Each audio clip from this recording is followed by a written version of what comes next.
Solo recuerden que el canal del niño es un canal netamente en el que estamos enfocando temas de salud, específicamente temas de salud. Y claro, como es un canal del niño, próximamente estaremos dando también lugar a otras situaciones del niño. Pero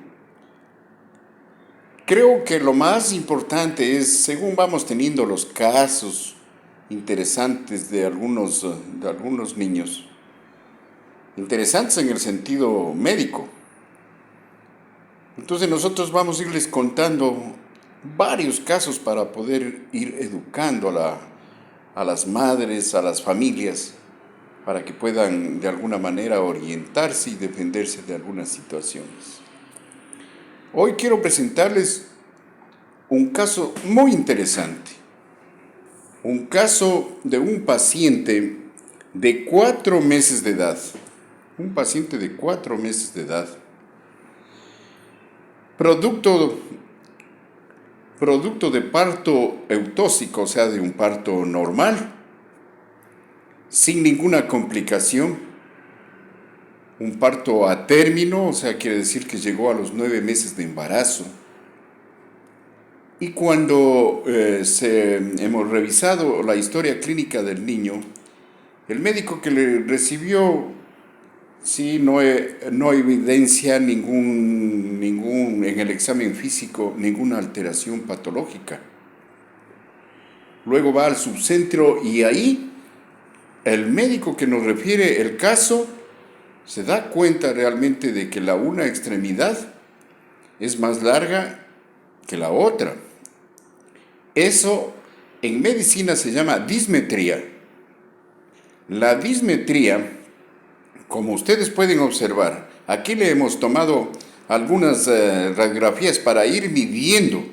Entonces, para ir midiéndolo y viendo el caso, ¿por qué se formó esta dismetría?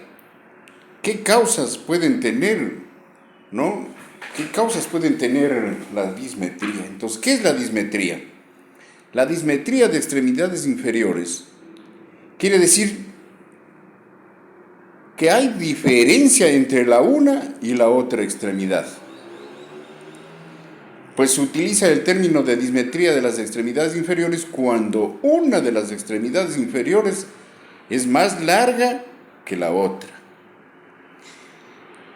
Esta diferencia puede darse ¿en dónde? Puede ser que el fémur esté más pequeño o que la tibia y peroné esté más pequeño o tengan alguna deformidad, o sea, puede haber en el fémur, en el muslo y en la pierna, en la tibia y el peroné. Pero también puede darse el caso de que haya, como en este caso, porque luego de hacer algunos estudios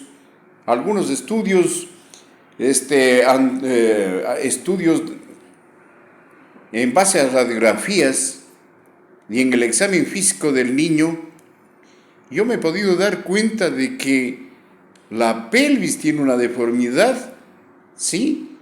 Por algún trastorno de escoliosis de la columna vertebral. Miren ustedes, hay una deformación en la columna y esta deformación en la columna, aquí podemos observar, ¿sí? Que el fémur lo tiene más arriba y la columna le tiene un poco inclinada. Al estar inclinada la pelvis, hace que la extremidad derecha sea más larga que la izquierda. Y observando ya un poco más hacia arriba, hemos hallado una escoliosis de la columna vertebral. Pues gracias al estudio que hemos realizado, nos podemos dar cuenta de esta situación para nuevamente hacer una referencia a traumatología y ver cuál es el tipo de tratamiento que podemos indicar para esta niña. Realmente las causas de dismetría, y solamente vamos a contarles de que el 10% de la población, ¿sí?, tiene una diferencia de longitud entre un lado y el otro lado. Cuando la diferencia de longitud entre un lado y el otro lado no pasa el centímetro o el medio centímetro, prácticamente no nos damos cuenta de esta situación, ¿no?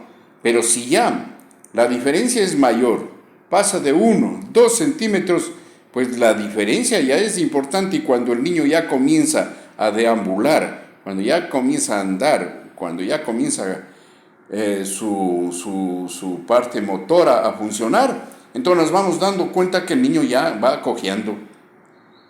Y esta deformidad, al inicio, por el cojeo y porque la pelvis está desigual y porque las extremidades son desiguales, van causando una alteración motora grave, van desgastando las epífisis de los huesos, ¿no?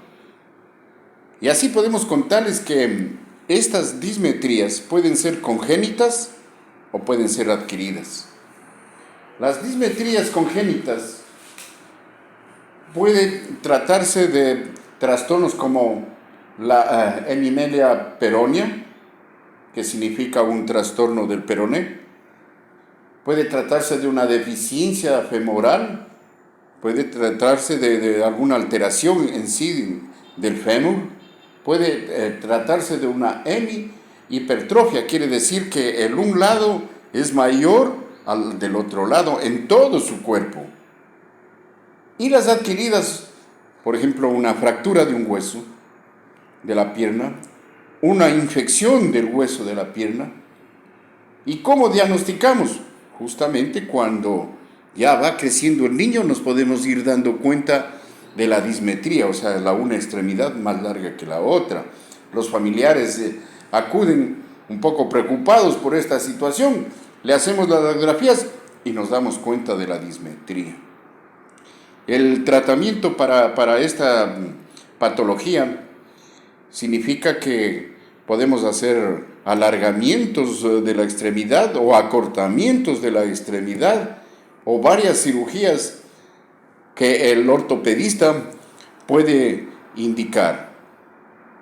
Entonces el caso me parece muy interesante para que siempre tengamos en cuenta, todos los colegas, ir siempre en el examen físico dándonos cuenta de que los niños estén con las extremidades iguales. Basta que una dismetría de 1 centímetro ya nos preocupa y tenemos que hacer el estudio. Que nos quede de experiencia para ir viendo cómo solucionar, cómo diagnosticar y cómo establecer el tratamiento.